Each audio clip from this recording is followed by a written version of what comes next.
What do you mean when you say someone scored 90 percentile? Well, it means 90% of the population scored less. If you take the score of a standardized test with significantly large population, you'll have a lot more students with average score and a lot less with a very high score or a very low score. This follows something called the standard normal distribution. This is core to the topic at hand today. And the topic is called the central limit theorem. An offshoot of that is regression to the mean. What it means is if a sample point is an extreme value or an outlier, a future point is lot more likely to be closer to the mean or the average. We're not going to spend time working out the math here, rather indulge in something called the Bean machine or the Galton board devised by Francis Galton to demonstrate central limit theorem. Here we go.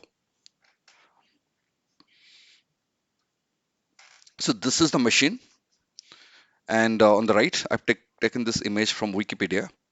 You can see on this board you have bins at the bottom, there are pegs in the middle, and you roll down the balls from the top. So when a ball rolls down, it hits the pegs. It takes either a left turn or a right turn with almost equal probability, and it drops down to one of these bins. Now, for a ball to reach this bin, the extreme left bin, it has to take, let's say, 7 or 8 left turns, right? There's no right turn. Now, if something, a ball has to get to, say, this bin, it can take some left, some right, some left, some right, a combination of those, and get to this bin. So let's demonstrate for a couple of bins here. Let's look at this picture.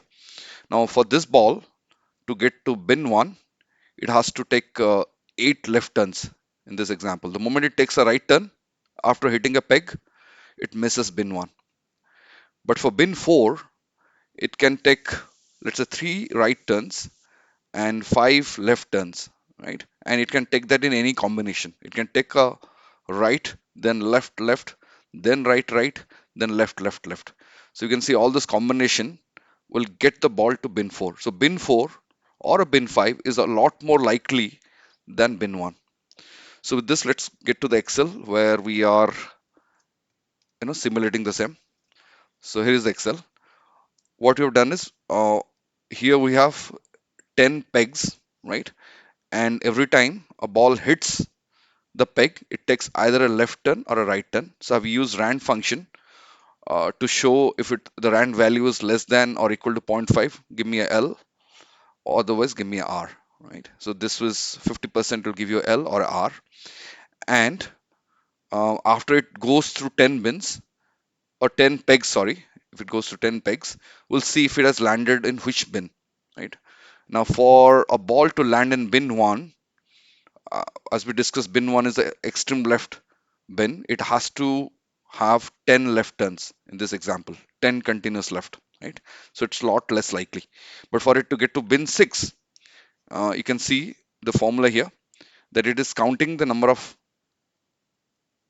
R's or number of L's on this row, and if the value is 5 for bin 6, that means you have 5 L's or 5 R's, it will get to bin 6. So bin 6 is a lot more likely than bin 2 or bin 1, right? You can see the yeses here. I put conditional formatting to show R's and L's, no's and yes, right? And we have 10,000 balls, right? You can say 10,000 balls, and each ball goes through 10 pegs. And here we are saying that for this ball, let's say for row number 5, this ball has 4 right turns and 6 left turns, so it lands in bin 5, right? And so on and so forth, right? So what we have done is on this table we are counting the number of yeses for each bin and plotting the total values, right? If you add it up, it will be 10,000. So here you can see bin 6 has, in this iteration, bin 6 has 2,415 balls, and bin 1 has only 9, and bin 11 has only 9, right? Because both bin 1 and bin 11 are equally less likely. They are either on the extreme left or on the extreme right. So if I do F2 enter, right, it runs it again. F2 enter, F2 enter, right? You can see in this occurrence, bin 1 has 7 balls, bin 11 has 10 balls. But for every time we run it, it still follows the standard normal distribution. You can see the graph here. The graph will change, but it still keeps the property of a normal distribution. Now, if I compare this graph with this picture, you can see the bars are almost identical, right? Anyway, so I've given this, I've given the link to the Excel for you to download and work with it. And thank you so much.